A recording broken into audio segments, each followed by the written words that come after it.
guys, welcome back to my channel. Today we have The Master of One by Jaida and Dani, Bennett. 6 fairy relics, 1 daring thief, the score of a lifetime. This book, let's just say, oh my gosh, I was edge of my seat all the time. But this is the front cover.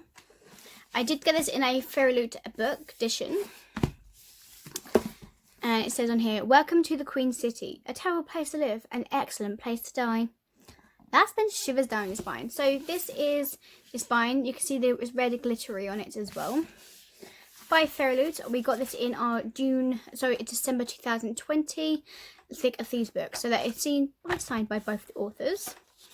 We of course have this sign on it, which is so beautiful. I love this. Nice red hardback. And then we have the artwork on the reverse dust jacket. Look at that salamander. It looks like a salamander but a lizard at the same time, you know? But that looks so cool. And I love it. It's so pretty. So, life in the Queen City isn't easy, especially for toon-bit thieves like Rags. When his latest score goes sideways, he nabbles by royal sorcerers Maureen and the at last, who forces him to steal the 6 pieces of an immeasurable, powerful, ancient fairy relic. Rags is still determined to somehow get away unscathed until he discovers the relics Maureen is after are actually people. 1. An distractedly handsome fey prince who has been asleep for centuries. 2. A Queen's Guard deserter with more honour than common sense. 3. A daughter of a disgraced noble family who hits first and asks questions later. 4. A deceptively sweet-natured prince. 5. A member of the underground resistance, neither trusting nor trustworthy. And lastly, and him, Rags.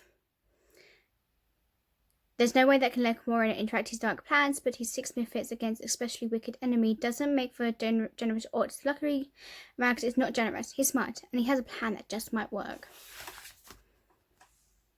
So, yes, we have a little tab, which is a map. Who doesn't love a map in a book? Come on. So we have this, so I can just better read it, but then again, what can you say? And you got the prologue and stuff like that. This book was amazing. I am so glad to read this book. I'm hoping to see what more of what these 2 people read and come out with. It was kind of like a weird book to me, but it was partially because it turned out something different for what the synopsis have led me to appreciate. That's been blurbed as a high story with elements of dark fairy tale into the mix. So this was enough for me to have very high expectation for this book, and then it ultimately made me disappointed in its even more profound. But I say disappointed, but I was like, okay, that is definitely weird. How it seems disappointing, but for me it was not that much disappointing. I kind of find it interesting. Master One follows Rags, a skilled thief who has been picked up by sinister royal sorcerers Maureen to break into a heavily guarded fairy ruin and stay still an ancient relic. However, soon Rags discovers that the treasure he's been looking for is actually fairy warriors called the Shining Talion.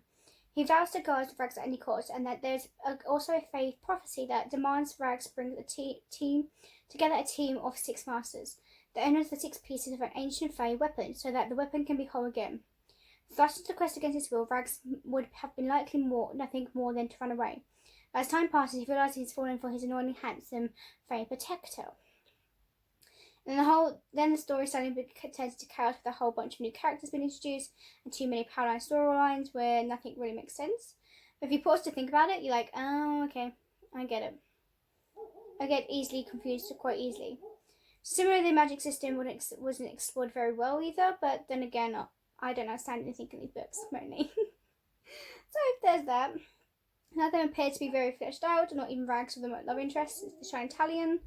But then again, what can you say? When a book comes to you and you're like, oh, okay, interesting synopsis, yes please. Read the book, be confused, but okay, I do like it. Who cares? In the end, the only thing I liked about the Master of the thing was the relationship between Rags and Talon. It was extremely slow burn, and I really wished it had a little more focus. But if there had been some more in terms of world building and characterization, I do think Master 1 had potential to become a good story. But then again, why not? Rags is a thief, an excellent one. He's stolen into the noble's coffers, picks soldiers' pockets, and even lived a ring or two off the fingers of passers-by until he gets caught by the Queen's Guard and forced to find an ancient red fairy relic the saddest of sorcerers, you know? Good thing that's synchronous because things can get strange from there. So with the highest intrigue of the Six of Crows, I've never read Six of Crows. The dark fairy tale reel of the Cruel Prince. Now I have read that series and I enjoyed that. This young adult fantasy debut will be readers rooting for a pair of reluctant heroes as they take on a world-ending fairy prophecy, a malicious royal to plot, and most dangerous for their feelings for each other. I enjoyed the book. I cannot wait to see what these authors bring out next because me are very intrigued to see what comes. Obviously, most people are like, oh, okay, who cares about that book? But me, I was intrigued by it, and me want to see more.